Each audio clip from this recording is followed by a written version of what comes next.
Not a problem. Okay. All right. Guess we're ready to go now.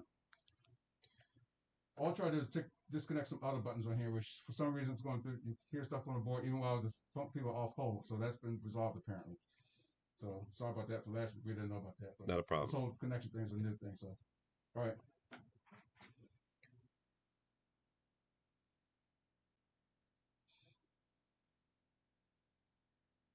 here we go.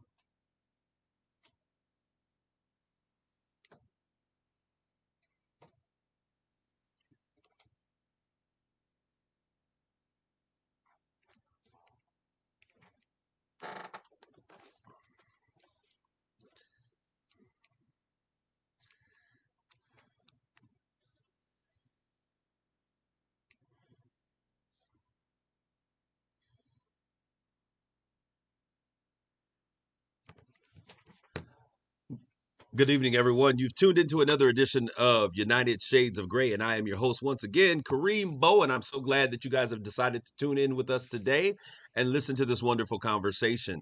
Well, I want you to know, first of all, what our topic is. We're going to be talking today is systemic racism real? And if it is real, what can we do about it? How can we address it? How can we engage it? And what we can do to eradicate it? Is it real or is it just a figment of our imagination? Um, this type of a topic, this conversation has been brought to the forefront with the issues of this year. 2020 has been quite the year, and so it has caused us to have a number of conversations because of the events this year that I think are very interesting. And so I want us to have that conversation. I have two amazing guests that are going to be with us on today. Once again, if you those of you are out there, you've tuned into WSGW, United Shades of Gray, conversations on race in America. All right, for those of you who are out there, if you'd like to call in, you can call us by calling 989-752-6111. And as usual, I want to get a shout out to my guy, my producer that makes all of this stuff possible. If you had seen me before the show began today, you'd understand why I need a producer. And that is nobody other than the Rob Father. Rob Father, thank you. Thank you for having me and to produce this wonderful show. Greetings to Awesome. everybody. All right, so we're going to get right into the swing of things and we're going to begin to talk about what's hot off the press. All right, the first thing is there is a vaccine on the horizon. Both Pfizer and Moderna have both decided that they are now in a position to move forward. Both of them are 94, 95% efficacy, which basically means it has the ability to complete the task. As a matter of fact, one of the things that was really interesting, Rob, that I'm really excited about, not only has it 94% keeping individuals from getting sick, but it is 100% effective, is what they're saying, on the worst forms of, the worst cases, preventing people from getting the worst cases of this. So that's really exciting. 6 million doses already ready to go, and in the next couple of weeks or days or whatever it is, they've already applied to get this emergency release of this, and it's getting ready to happen.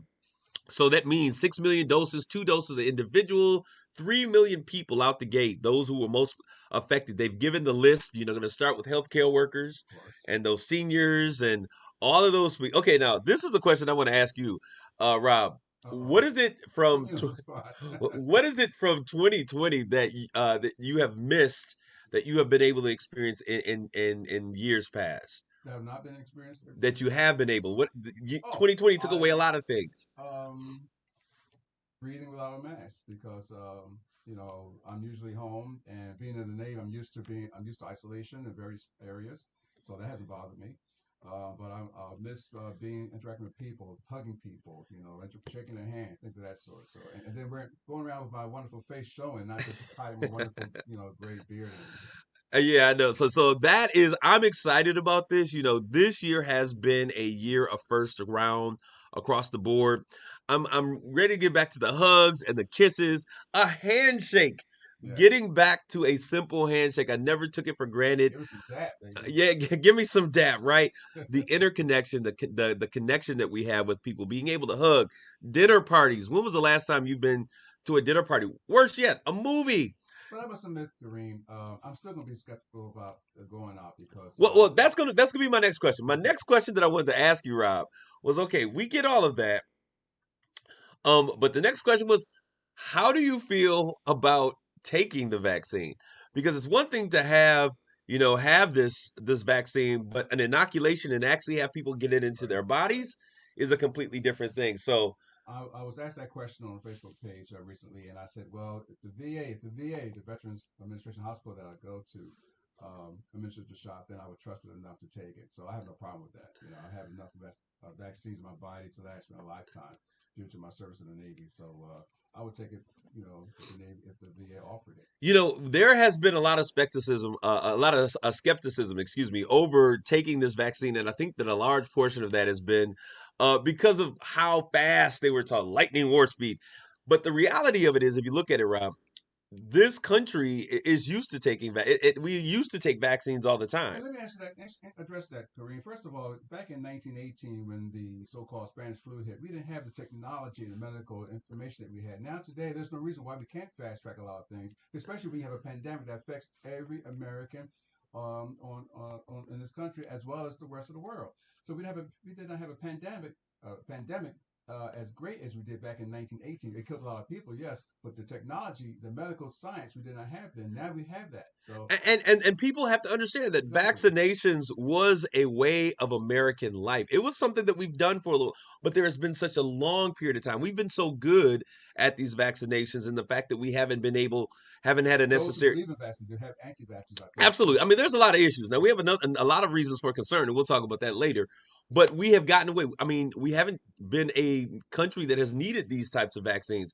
So people are afraid and fearful, one, because it happened so quickly, but two, also because of the fact that, Of history. yeah, history. We could talk about Tuskegee. That's a Yeah. whole nother conversation as it relates to Black America. But And religion, because people throw in the end times talking about this is the way to put in the Antichrist. yeah, and so there's a lot of It's a conversation whole that's going lot to of stuff have to about it. happen because But a there's lot a of it comes from ignorance. absolutely. That's There's a the fact. lot of people on various points of this, and we need to have this conversation on today. So I thought, I'm interested in seeing how that works out. The next thing that's on my mind, and I'm interested in what you guys, why don't you go to the page United Shades of Gray? We're live on Facebook Live, and allow us to know, what are your thoughts as it relates to this vaccination? Are you all about getting it? You can't wait till they get here, or are you one of those individuals that is saying, "Hey, I'm going. Some people gonna have to take it before I take it."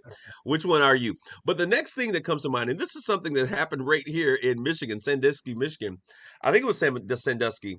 Um, uh, the Big Boy restaurant Oh, in this particular town has defied the DHHS, Department of Human and Health Services, Health and Human Services, their right. order limiting people to takeout only. Now, Big Boy is an iconic restaurant of our days gone by. We remember going to get the Big Boy combination, which was kind of like before the Big Mac kind of thing, and the hot fudge ice cream sundaes. But this particular restaurant owner said, "Hey, I'm going to defy. I have 25 families that need to work. So we're going to continue to work." And we've seen this positioning in a lot of areas. They went and the state upheld that thing, and we now see that they've decided to fight it. So they put a GoFundMe page up to fight for this, and I think that they raised $10,000 on this GoFundMe page for their legal battles. However, and I thought that this is kind of crazy because we're in a pandemic, and the thing about being in a pandemic, it requires everyone, all hands on deck. It requires all of us to play a part of this, and for us to do our part in making sure that we all are going to be better. And so, even with this pandemic, washing our hands, keeping social distancing, social interactions to a minimum, we all have a significant part to play if this is going to be successful, and we're really going to do what is necessary to mitigate the situation. So he decided he's not going to open. Big Boy franchise, and I was wondering what was going to happen, decided we're going to pull our franchise because we believe that it is necessary for us to keep each other safe. And so you're creating a public health crisis. And so it's going to be interesting to see what happens there. But I want to ask you guys a question. Is this patriotic that he's standing up and he's fighting for those who need jobs, or is this just plain rebellion? What is your thought? Post it on our page, United States of Gray. I'm going to put up a poll, and I want to know what your thoughts are about this. Hey, I want to get moving because I have two amazing guests that are with us here on today, and I am going to bring them to the stage. I have with me first Dr. Lynn Harper Rosen, and she's with us here on today, and also with us is Dr. Sabrina Black. And I want you guys to know that I have met these two women. They are very encouraging. They're powerful in their own right. Dr. Lynn Rosen is a psychotherapist, 45 years of experience. She assists people, if I got this right, doctor, to adapt their thinking to their changing world and understanding their emotions. She practices down in Birmingham, Michigan. I just want you to say, if you can, just say hello to our United Shades of Gray audience out there. Hello, everyone. Nice to see you. Even though I'm mostly listening. Well, we're gonna agitate you today and get you talking on today. But is there anything else that you would say that is significant that our callers need to hear, need to know about you and what you do? Not that I can say right now. I'm sure something will come up. All right, I will let you all that are listening know that Dr. Rosen, my experience with her is that she's a thinker. She'll sit back, she'll listen, and when the time calls for it, she'll say what is appropriate, and it will impact you richly. All right, next I have someone who is probably just as dynamic and an extrovert as I am, Dr. Sabrina Black. When I met her, it was an instant connection. We immediately connected. I think our personalities vibe extremely well together. Dr. Sabrina Black, she is phenomenal at what she does. I found some things. I was out there stalking your profile and realized that you're the clinical director of the Abundant Life Counseling Center. You specialize in race and reconciliation, grief, loss, global projects for hope, health, and healing is your 501c3 organization that you are the creator of and are found on 5 of the 7 continents. You are a busy woman. Dr. Black, why don't you say hello to our United Shades of Gray audience? Hello, Kareem, and hello to the listening audience. Thank you so much, Kareem. And definitely, when we connected, it's like you were my long-lost brother, just from another mother. So I'm so glad to be here. And I'm glad I'm on this continent to be able to connect with you. Last year, this time, I was in Kenya. So glad to be here for this conversation.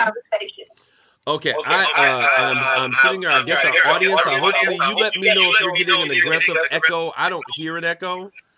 But if you guys are hearing one, I definitely want to make sure that we make this a good experience for you all as well. All right. Somebody said there's an aggressive echo. Thank you. So hopefully we'll work on that as we can, and we'll tweak it as we go.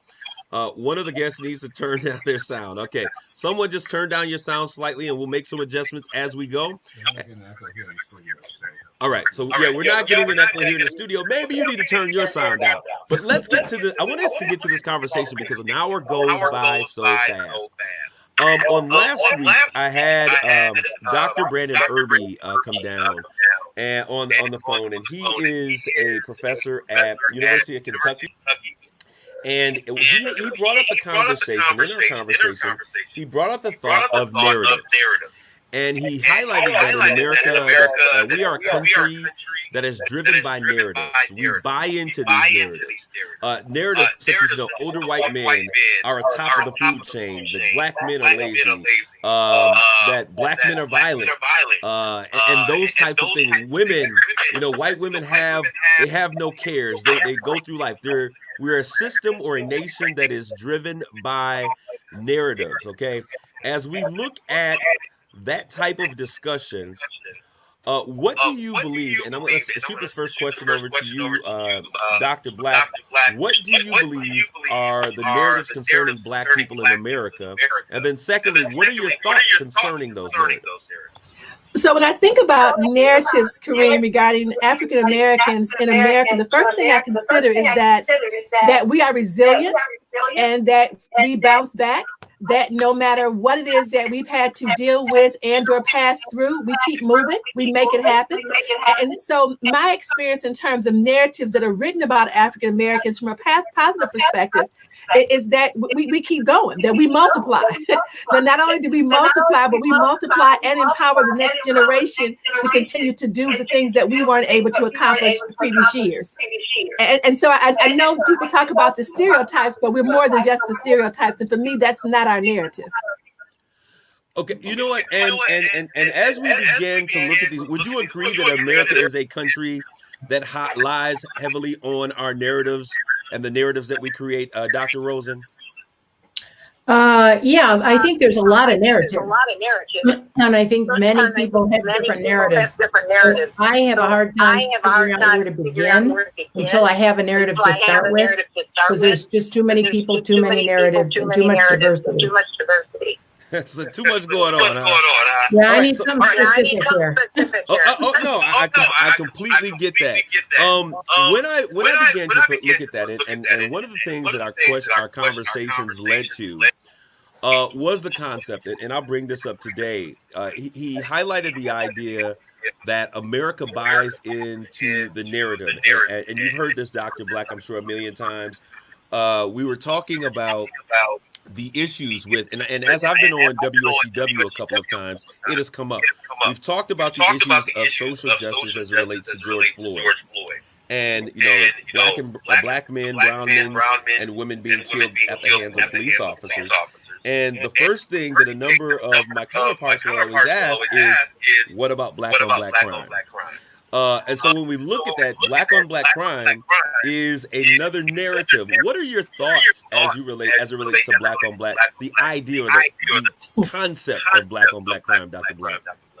So when I'm thinking about black on black crime, I don't necessarily think of it as black on black or white on white. I think of it as violence and crime, and just a shame that anybody's life would be taken for whatever reason. But when we're looking at issues like what happened with George Floyd, I think the bigger narrative is that it was finally captured on camera and the world saw it. And so I think the things that have been happening behind the scene with white on black crime, specifically from a police standpoint and others in power, is that they've done it and gotten away with it. Because when you hear about black on black crime, it's on the news all the time. You don't hear when it's white on white crime, even though that happens more because there's more white people, more white people doing crimes. So you don't hear that narrative.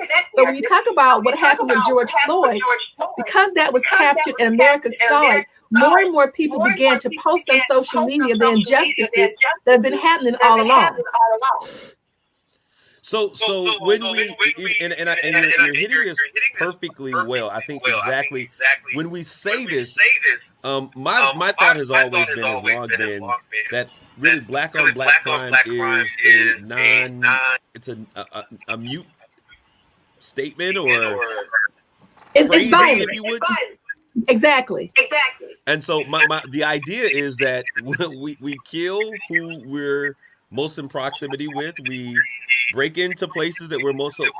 And when you look at the numbers, statistically speaking, there's probably 92% of blacks in terms of crime against other blacks, violent crime, and 88% for whites. So it's really statistically, it's about the same. Where do we think where do these narratives come from?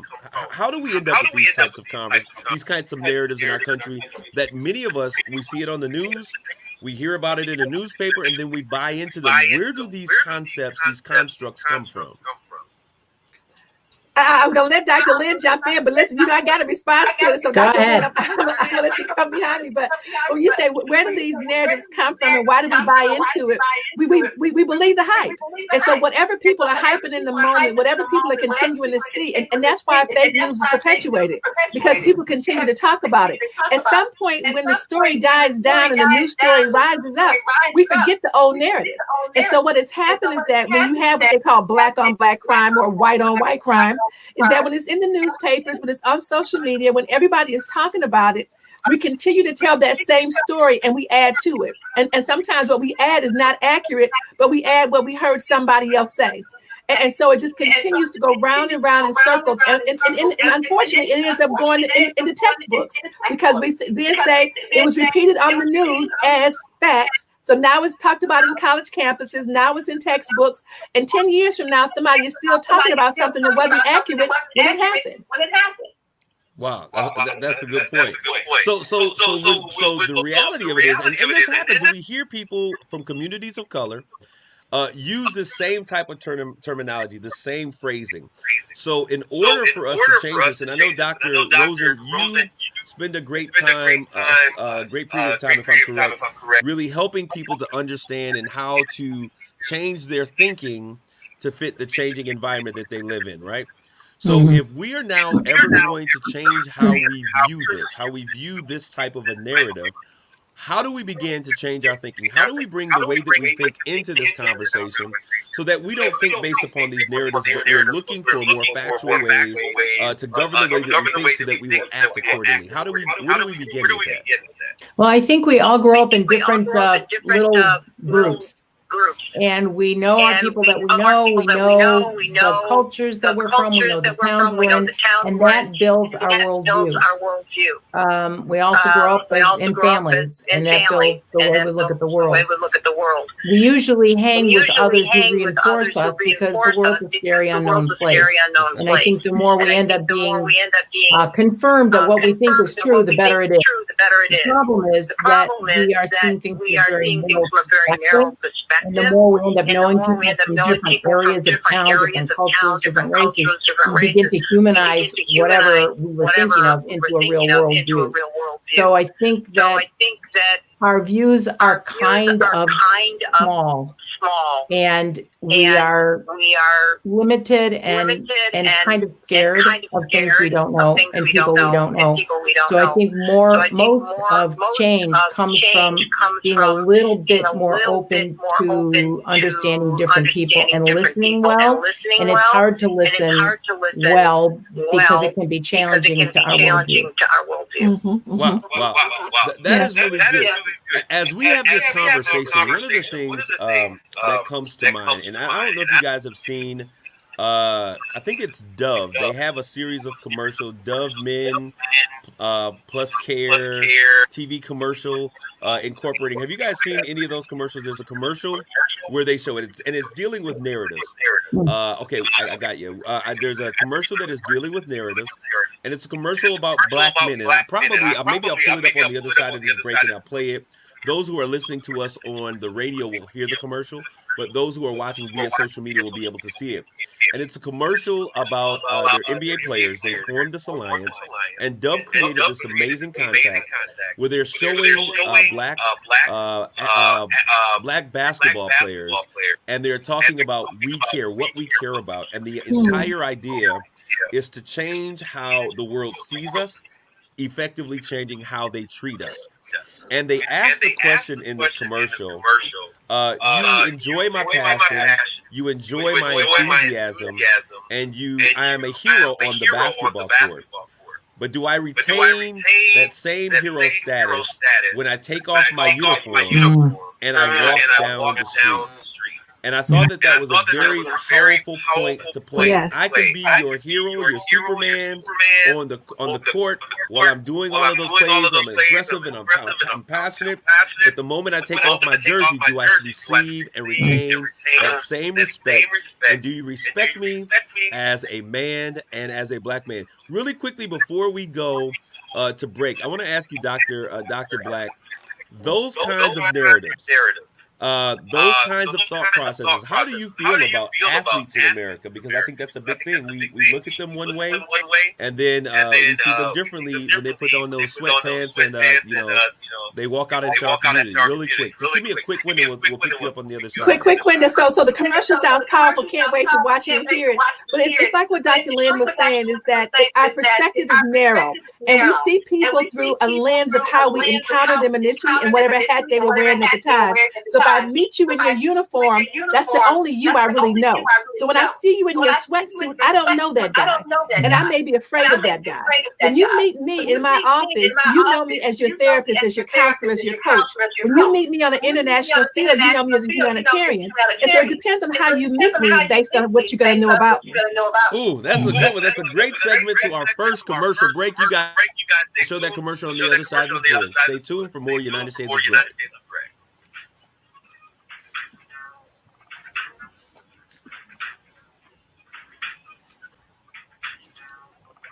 United States of Gray will continue on WSTW. We're clear? All right, so we're good here. I'm going to cue this commercial up. I want you guys to see this real quick. When I saw it, I thought, this is amazing.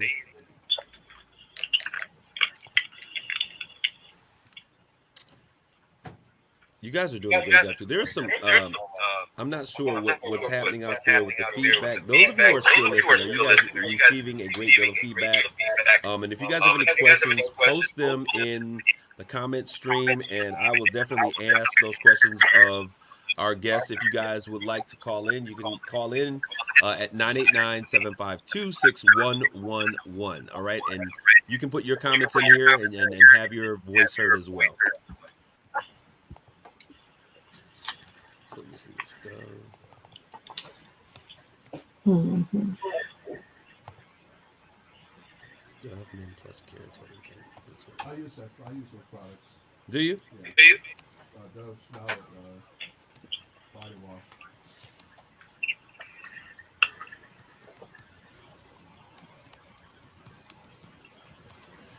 All right, let's see here. Dove Men Plus Care.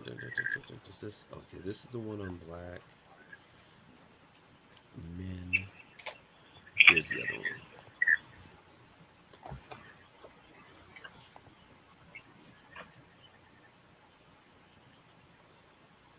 Let me make sure I got this one live. How much more time do we have, Rob? As soon as I'm done with this, I got to fix this first segment, so I'll get another minute and a half. Okay. Kareem, do we need to turn our sound down?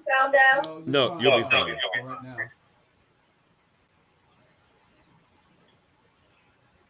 I'm not hearing this myself now. I'm not hearing I didn't hear a reverb at all. So. Yeah, they're complaining about it. Let me. I'm not. And my stream is like super slow in here.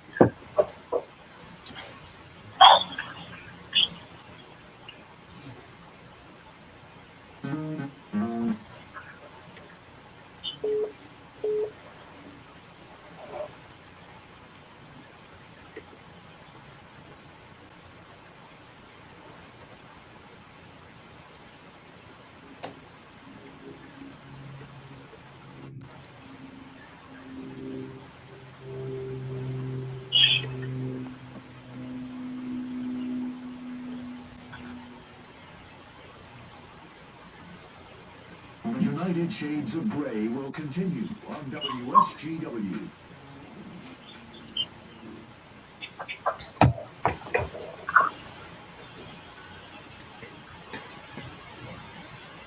Okay, so my sound is.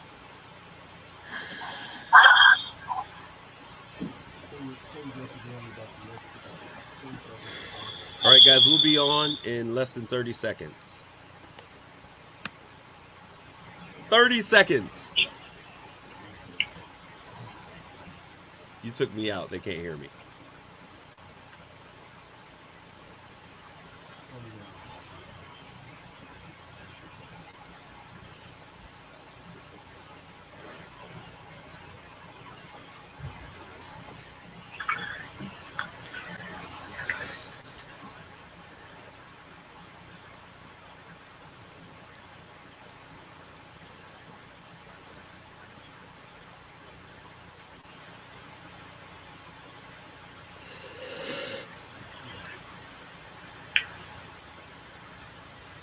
I'm hoping. Can you hear what my computer's playing? Yeah. Yeah.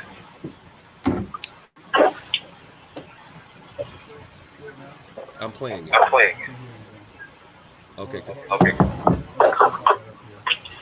Because my sound is going to the house, so I'm playing it. I'm playing it. It's playing. It's playing. All right. I'm All not right. going to I'm worry not about gonna it. worry about it.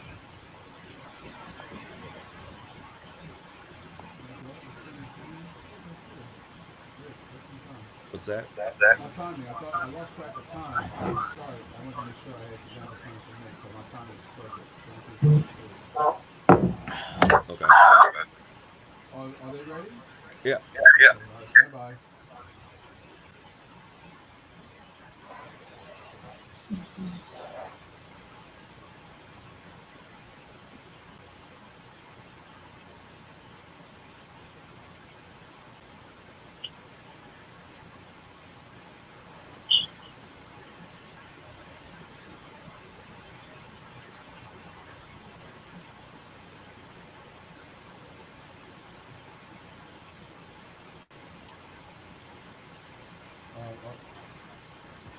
Ladies, are you still there with us? We Yes, are. I am. All right, about to go on in 5 seconds. Stand by. You ready, Kareem? I'm ready. I'm ready.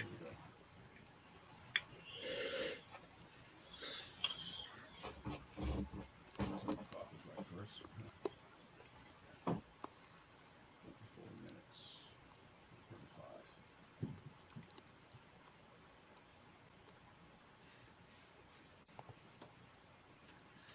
All right, so ladies, we're getting ready to get started here. All right, stand by.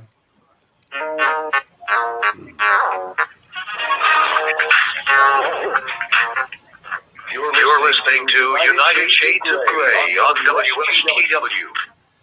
All right, Dr. Black, right before the break, and those of you who are tuning in, you're tuned into United Shades of Gray, and Dr. Sabrina Black is here with us, also with Dr. Lynn Alpha Rosen.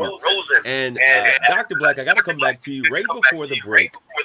I asked you the question, how do we see, how we are seen, and is an athlete like Michael Jordan, who's on the court, the hero, the aggression, the passion, the fervor by which he plays. We then switch the scheme. He's now walking in his jeans and his hoodie, looking like Trayvon Martin. Does he retain that same type of hero status that we see on the court? And Dove plus Care and the NBA Players Association is raising that question. Now, you said before the break that how people see us initially is how they see us. Please explain to me, and I want to give you a couple seconds to go a little deeper into what you were saying. Mm-hmm.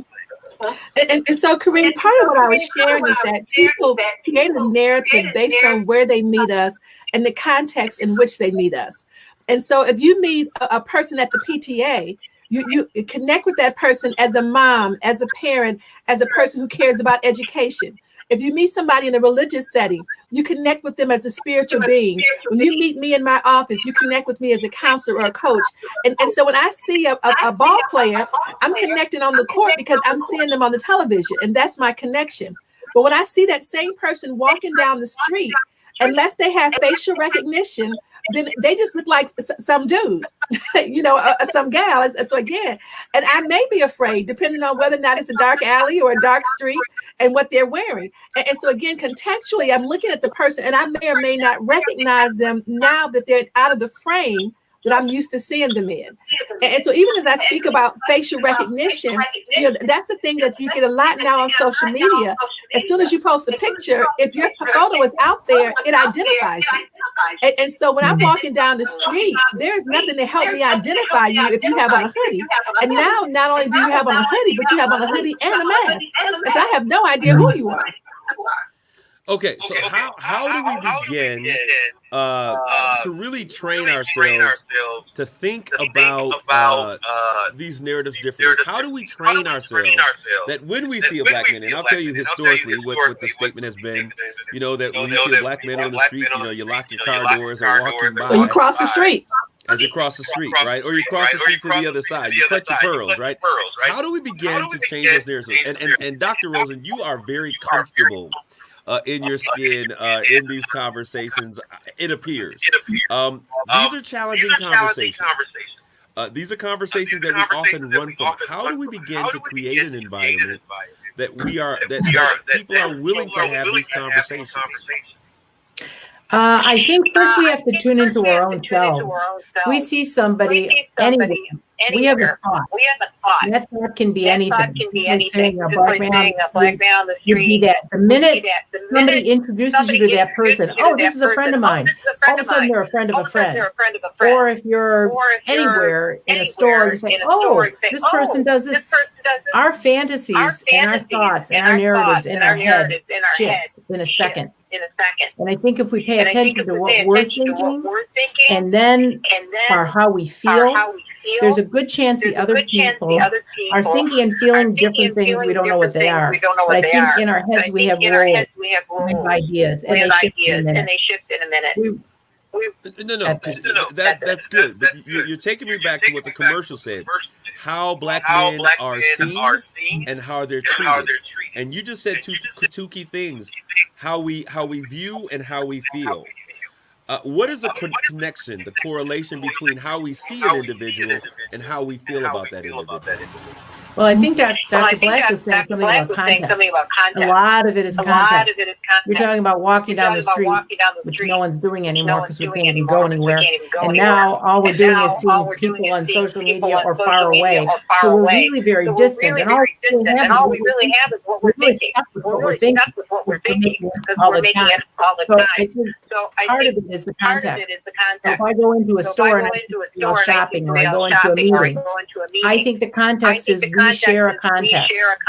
The more we share the context, the more we can say, as Dr. Black is saying, oh, they're another mom. Oh, they're in this group that I'm in. Place to then see one side of that person that we can relate to, that makes us feel not so disconnected from this other person and stuck on some train of what we think we know about these types of people, whatever these type of people are. And particularly if they're different than us, it makes the way we think off the charts. Wow. Okay. Kareem, if I can jump in, I'd like to say that I think one of the things that happens with us when we create these narratives is that we forget that we all have internal biases. And so I think if we would acknowledge our own bias and acknowledge that we like similar, we like same, and when we encounter different, we don't know what to do with that. And so the first thing we do is look for similarities. And if I can find something in common, then I feel connected. When we have to really acknowledge that we may actually have nothing in common other than a common goal or a common purpose. And that then becomes our focus. And I'm excited about the difference that you bring, because the difference that you bring will challenge me to another level. And so I think as opposed to creating these narratives that says, oh, different is bad, or different needs to be avoided, or different is negative, we need to say, hey, let's embrace different, because I'm not looking to be like anybody else. And I'm hoping everybody is hoping to maintain their unique individuality and come to the table authentic and genuine, and realize that when you come who you are, even with your biases and your prejudices, we can all come together and learn and grow. And so I'm not saying give up your biases. I'm saying know that you have them and deal with them. Yeah, I think that's really good. You know, we have for long said that the United States is a melting pot. And you know, the idea of a melting pot scares the bejeebers out of me. And the reason I say that is because I like being who I am. I enjoy and I embrace and I am empowered by the fact that I am a black man. And so I don't want to melt in. I don't want to become a simulation of what the general world is. I want you to see me. I want you to see me as a black man. The only thing that I'm asking is to respect me in my uniqueness. So we have to begin to train ourselves to think, and this is not just on the issues of race. This is a lot of issues. We can help ourselves serve ourselves well in a lot of issues if we could begin to say, you know what? I feel this particular way this way. Why do I feel this way? And then begin to ask ourselves, is there anything that I have in common or that unites me to this individual in this situation, more so than focusing on what divides me? Go ahead, Dr. Black. I see you laughing. I'm laughing because I'm thinking, as you describe this melting pot, for those of you who see me, you know I'm dark chocolate. But for those of you who are listening, if it's a melting pot, we're going to be dripping dark chocolate all over everything. so we won't be melted in, we'll be melted over. And so again, I think that we've moved from that melting pot concept. I mean, I learned melting pot in 6th grade social studies. And so again, I think we started doing tossed salad and doing gumbo. And now we're realizing that you got chunks of things in the pot. And it's not that it's all blending together, but there's a flavor that we create when we all bring our chunks together. And so you may still be a carrot or a potato or whatever you may be, and I can taste the uniqueness there, but it's the sauce that's over all of us that bring us together. And so I think we need to stop trying to melt, because we're not going to melt together. And you know what's important about that is that you can, and you use gumbo. Now, for those of you, explain what gumbo is, because we're talking with people. I don't want to take anything for granted. There may be somebody out there like, what is gumbo? So let's help and bring a little culture to the conversation. Explain what gumbo is. So let me first of all, Kareem, you're gonna have to help me with this. Let me first of all define the stereotype. I am not a black woman who cooks. So let's start there. So anybody who knows me who says, "Is that Dr. Sabrina Black cooking? Sabrina Black talking? What does she know about it being in the kitchen?" Now I've eaten a whole lot of places and I eat a lot of restaurants, so I can tell you what gumbo is from my taste buds, not from my kitchen experience. So you add to the pot. But gumbo is more of a Louisiana Southern kind of dish as the origin point. And you put everything in the pot, but it's a lot of seafood and a lot of vegetables and a lot of spices, and it blends together as this thick stew almost. And so you may know stew as opposed to gumbo, but that would be kind of like my contextual part of a gumbo. So you need to add to that, Corinne, because remember, I'm not stirring in the pot. I'm just sitting in the restaurant eating. You know what? And you're worse than I am, because I can only eat gumbo in small amounts because it is so flavorful, and you know, being able to process it is differently. But I'm hoping that I can get someone. I have someone on the line that I just posted. I hope they come in and they share with us what gumbo is. And the reason I think it's important for us to have this conversation, we're going to talk about what makes us different. Let's talk about gumbo, and it's a great place because when you look at gumbo, and you talked about this, every single ingredient in gumbo is necessary. Gumbo, sweet potato pie, those things that we eat in the Black community that have great flavor, it's important that every ingredient be there. Now, you can eat that, and you can say, it's okay. But if it's missing some sausage, or it's missing some crawfish, or it's missing, particular spice, you recognize that there's something missing. So as we talk and have these conversations about how our differences play in, I think it's important for us to realize that everyone has to be unique and different and diverse, but you are so needed at the table. And when you are missing, if either of us are missing at this table, then it means that we are missing a key ingredient that really drives and adds to the flavor of what we're trying to create as a beautiful country such as America is. And so I think that was a great analogy. I wanted to turn...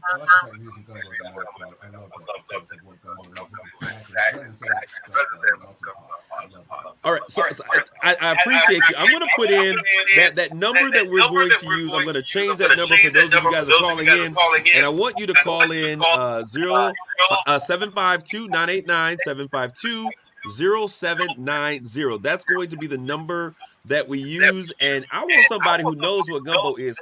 Come in here, because me and Dr. Black, we are academics, and I guess we just sit and eat what the other individuals cook. All right, Rob, why don't you help us out? What is gumbo? Spices. I remember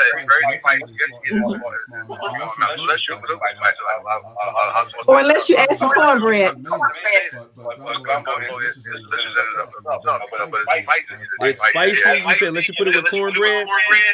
Okay, and so these are things, they make us different, but different isn't better. It is kind of a Cajun, Louisiana kind of feel kind of thing. So it's very popular in that neck of the woods. All right, but I want to turn the corner for just a second. If we get that caller calling in on that gumbo, I'm going to bring her into you so we can have that conversation. What's that? Okay, awesome. All right, so the events of 2020 have been very telling, especially as it relates to the disparities that exist in our country and in this great nation. If I say these names, Trayvon Martin, Ahmaud Arbery, Breonna Taylor, George Floyd,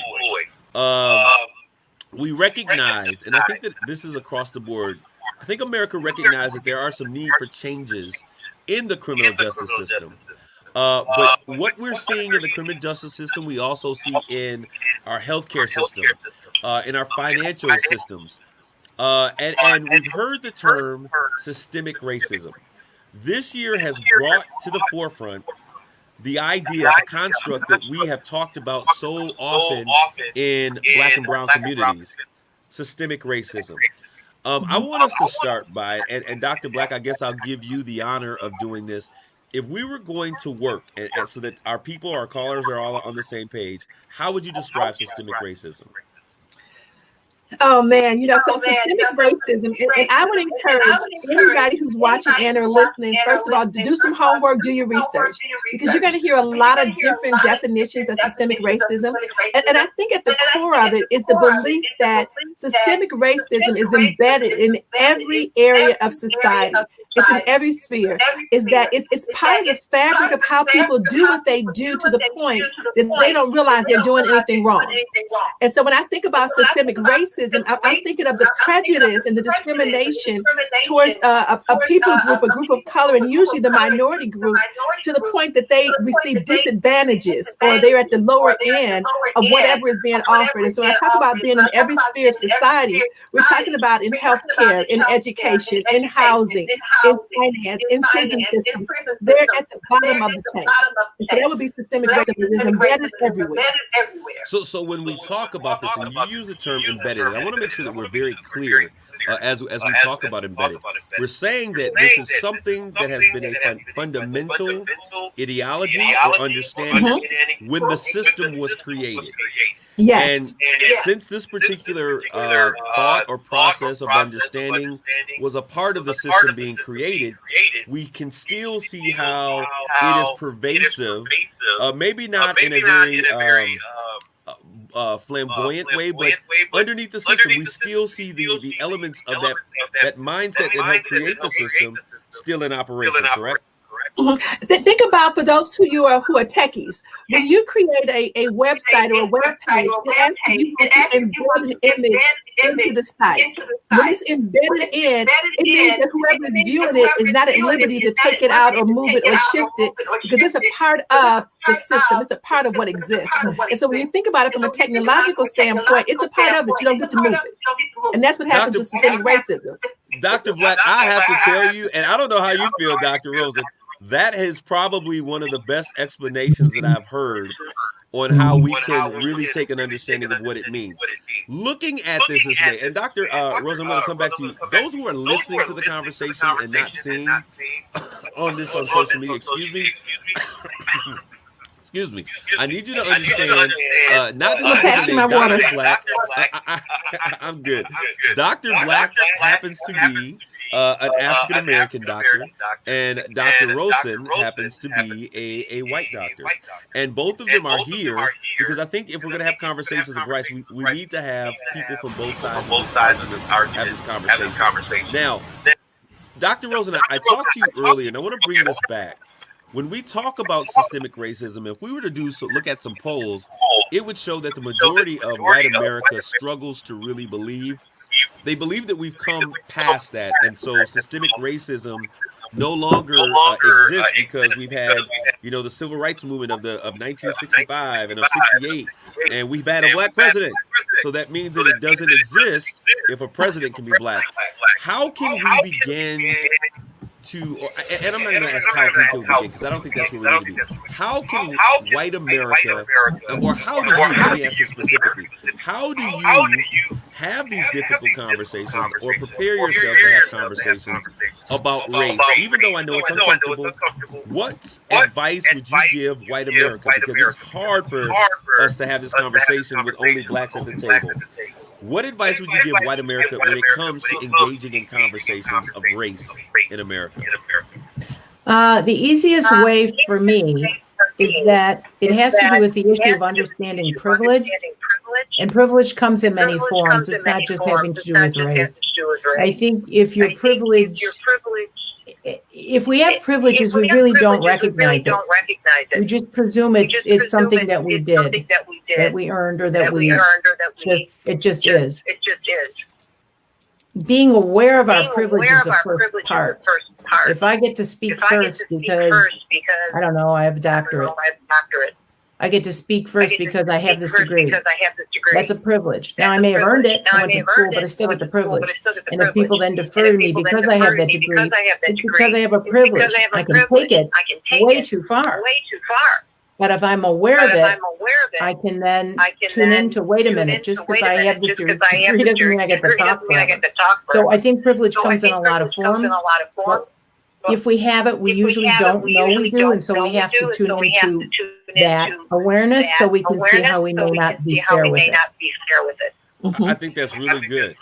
And Dr. Black, as we talk or we have this concept or this understanding, because we really can't begin to engage on how to change these things until we do what Dr. Rosen said, which is acknowledge that this concept of privilege. How do we begin to engage concepts of privilege, concepts of systemic racism, understanding white fragility. And I want you to explain to them what I mean by white fragility. It's not a negative term, but explain to, I'm to our gonna let you listeners. come back and explain that. But listen, but in terms of what Dr. Rosen was saying about privilege, and it's not just white privilege. And I think part of what happens is that when we hear terminology, it goes back to that feeling that we have. And so sometimes words trigger us in different ways. And so people say you have privilege, and all of a sudden I'm angry. What do you mean I have privilege? And it's not a bad thing. Just like Dr. Rosen was saying, because of her degree, because of her title, people defer to her or acknowledge her or call her first. And I think we have different privileges in different ways. I think part of the problem becomes, Kareem, when we think our privilege gives us entitlement. And so that entitlement is another terminology that we struggle with. And so I am entitled to, or it's that you owe me because of.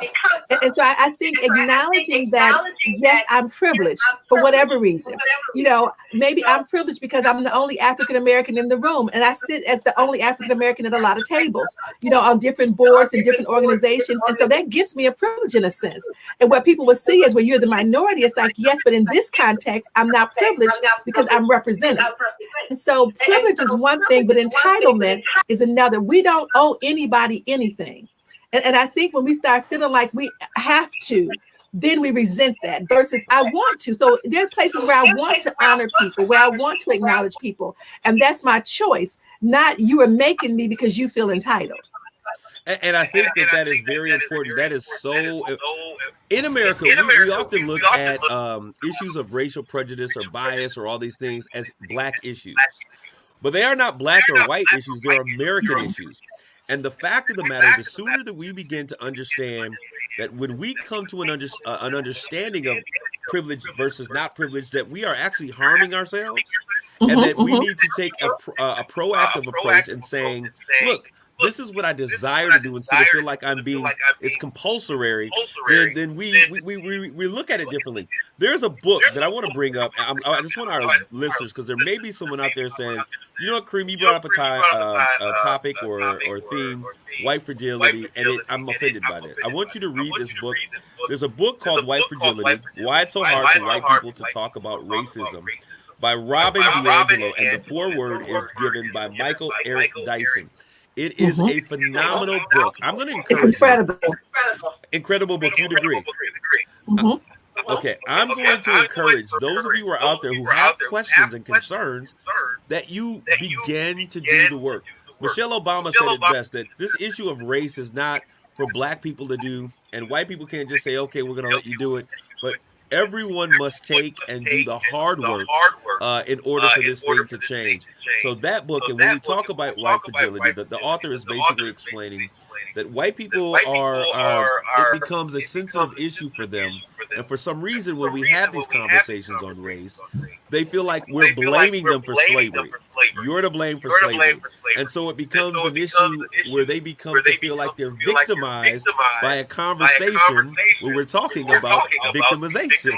And so we have to be stronger than to paint ourselves into corners and into boxes, but really begin to open up and have these interesting conversations.